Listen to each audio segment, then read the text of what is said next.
Selamat siang anak-anak, apa kabar kalian hari ini? Mudah-mudahan semuanya sehat ya. Hari ini kita akan belajar tentang perkembangan teknologi produksi pangan. Nah, alam Indonesia sungguh kaya akan hasil pertanian dan juga peternakan sebagai sumber pangan. Pangan artinya makanan, ya, di mana makanan ini merupakan sumber energi tubuh bagi kita manusia dan juga hewan, ya. Kemudian makanan ini bersumber dari hasil pertanian dan juga hewan, di mana hasil pertanian dan juga hewan ini kadang tidak bertahan lama ya, atau cepat membusuk. Oleh karena itu, kita perlu punya pengetahuan atau kita punya cara untuk mengelola supaya hasil pertanian dan juga peternakan ini bisa kita konsumsi pada waktu yang akan datang atau dalam waktu yang agak lama.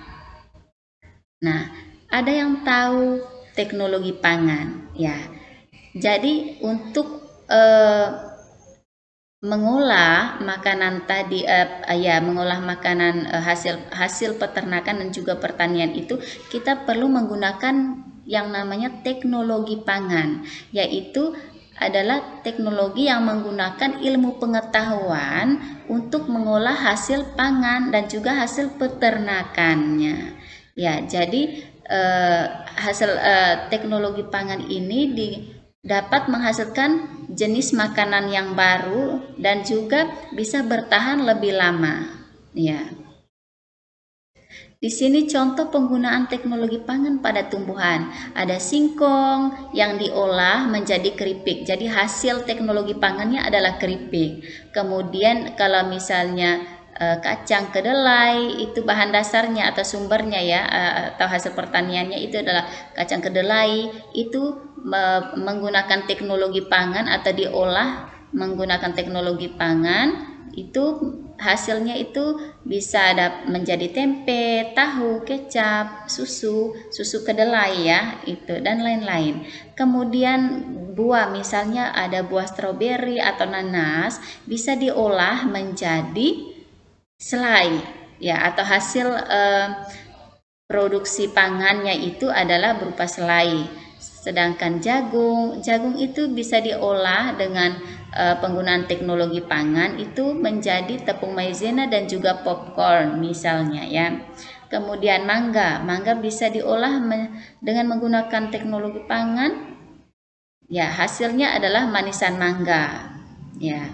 Sedangkan gandum diolah dengan cara menggunakan teknologi pangan sehingga menghasilkan mie, dan masih banyak lagi yang lainnya yang bisa diolah dengan menggunakan teknologi pangan dan menghasilkan jenis makanan baru. Kemudian selain itu lebih tahan lama, lebih mudah kita makan di mana saja dan kapan saja ya.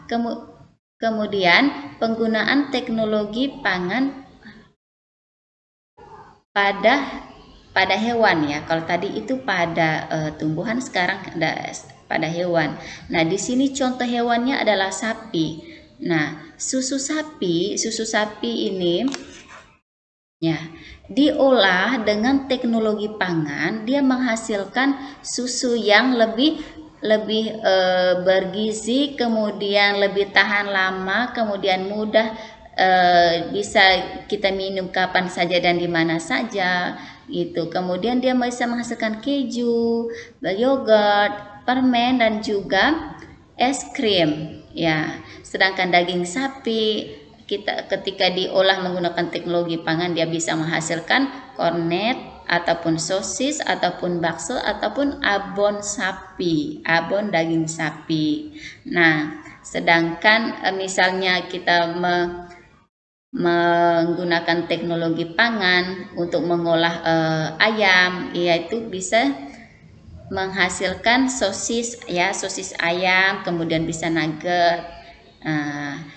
Sedangkan pada ikan bisa diolah dengan menggunakan teknologi pangan, bisa menghasilkan abon ikan, dan juga kalau misalnya ikan bandeng itu bisa dijadikan bandeng presto. Bisa juga ikan kaleng biasa yang sekarang digunakan itu adalah ikan sarden Ya, itu salah satu contoh hasil teknologi pangan, dan masih banyak lagi yang lainnya ya, contoh hewan, penggunaan teknologi pangan pada hewan, masih banyak yang lainnya.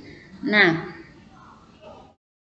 manfaat teknologi pangan. Nah, tadi itu semua makanan ya, hasil pertanian tadi, kemudian juga hasil peternakan itu diolah menjadi jenis makanan baru, kemudian bisa bertahan lama ya. Jadi manfaatnya itu adalah seperti ini, menghasilkan makanan baru ya. Tadi dari tempe, dari kedelai bisa menjadi tahu, ataupun bisa menjadi susu kedelai. Itu berarti bisa menghasilkan jenis makanan baru. Kemudian makanan lebih awet dan lebih tahan lama. Nah, tadi susu sapi yang biasanya kalau misalnya susu sapi itu kalau misalnya selesai diperas itu tidak bertahan lama jika dia dalam keadaan terbuka atau tidak dikemas dalam plastik yang sangat kedap udara ya. Dia tidak tahan lama. Maka dengan bantuan penggunaan teknologi pangan ini, maka susu itu bisa dikonsumsi kapan saja, di mana saja ya. Kemudian membuat gizi dalam makanan itu dapat dikonsumsi kapan saja dan di mana saja.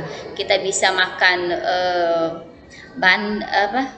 bakso, kemudian kita bisa makan sosis, kita bisa makan selai, itu yang sesuai dengan masa atau jangka waktu pada kode produksi makanan-makanan tersebut ya. Kemudian mengurangi sisa bahan pangan yang terbuang dan membusuk. Berarti dengan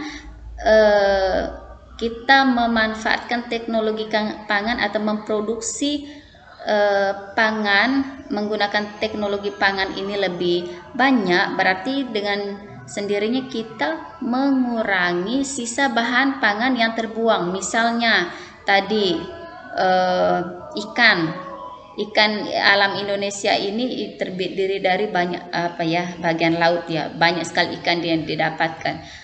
Nah, kalau misalnya begitu kita mendapatkan ikan yang lebih banyak, nah kita tidak bisa makan semua sekaligus. Kita butuh yang namanya cara supaya bisa dikonsumsi lagi besok atau beberapa minggu kemudian. Nah, selain itu juga contoh itu misalnya ikan dengan cara pengawetan, kemudian tadi dengan cara pengemasan susu itu, misalnya tadi jadi dikemas dalam botol ataupun dalam kotak yang aman untuk susu itu. Oke anak-anak, jadi tugas kalian hari ini adalah kalian sudah mendengarkan penjelasan tentang perkembangan teknologi pangan. Maka tugas kalian adalah tulislah 5 jenis hasil pertanian yang sumber hasil pertanian dan juga hasil teknologi pangannya, hasilnya. Misalnya bahan dasar, misalnya kayak tadi itu hasil pertanian atau bahan dasarnya adalah tempe, bahan dasarnya adalah kedelai. Jadi hasilnya adalah hasil teknologi pangannya adalah kedelai dan juga tempe, tahu dan juga kecap. Begitu juga untuk hewannya kalian tulis 3 jenis hewan yang bisa diolah menjadi makanan baru atau diolah menggunakan teknologi pangan. Oke, terima kasih. Selamat siang.